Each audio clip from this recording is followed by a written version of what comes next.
रतनगढ़ नाम का एक पुराना गांव था। उस गांव में एक अजीब नियम था। रात के 2 बजे के बाद कोई भी अपने घर की खिड़की नहीं खोलता था, क्योंकि गांव वाले कहते थे उस वक्त कोई रास्ता पूछने आता है, और जिसने भी उसे रास्ता बता दिया वो खुद हमेशा के लिए रास्ता भटक जाता है। उस रात तेज बारिश हो रही थी। पूरे गांव में बिजली जा चुकी थी। सिर्फ कभी कभी आसमान में चमकती बिजली अंधेरे को चीर रही थी।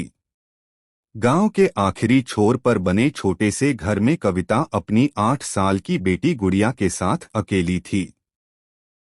उसका पति शहर गया हुआ था।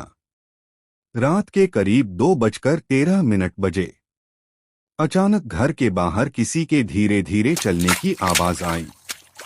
छप छप छप, जैसे कोई बारिश में भीगे पैरों से मिट्टी पर चल रहा हो। कविता की नींद खुल गई। वो उठकर बैठ गई। आवाज धीरे धीरे उसके दरवाजे के ठीक बाहर आकर रुक गई। कुछ सेकंड तक पूरा सन्नाटा रहा। फिर ठक ठक ठक, दरवाजे पर 3 धीमी दस्तक हुई। कविता का गला सूख गया। इतनी रात को कौन हो सकता है? वो हिम्मत करके पूछती है। कौन है? बाहर से एक बूढ़ी औरत की कांपती हुई आवाज आती है।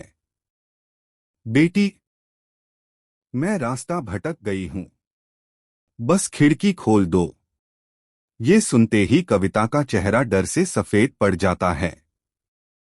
उसे अपनी दादी की बात याद आती है। रात में अगर कोई रास्ता पूछे तो खिड़की मत खोलना, चाहे आवाज किसी अपने की ही क्यों ना लगे। कविता खुद को समझाती है, नहीं, मैं दरवाजा नहीं खोलूंगी। लेकिन तभी बाहर से रोने की आवाज आने लगती है। बेटी, बहुत ठंड लग रही है। वो आवाज इतनी दुख भरी थी कि कविता का दिल पिघलने लगता है। तभी अचानक उसकी बेटी नींद में बड़बड़ाती है, मम्मी, बाहर वाली आंटी मुस्कुरा क्यों रही है? कविता का दिल जोर से धड़क उठता है। गुड़िया तो सो रही थी। फिर उसने बाहर किसे देखा? डरते डरते कविता खिड़की की तरफ देखती है। खिड़की के नीचे से 2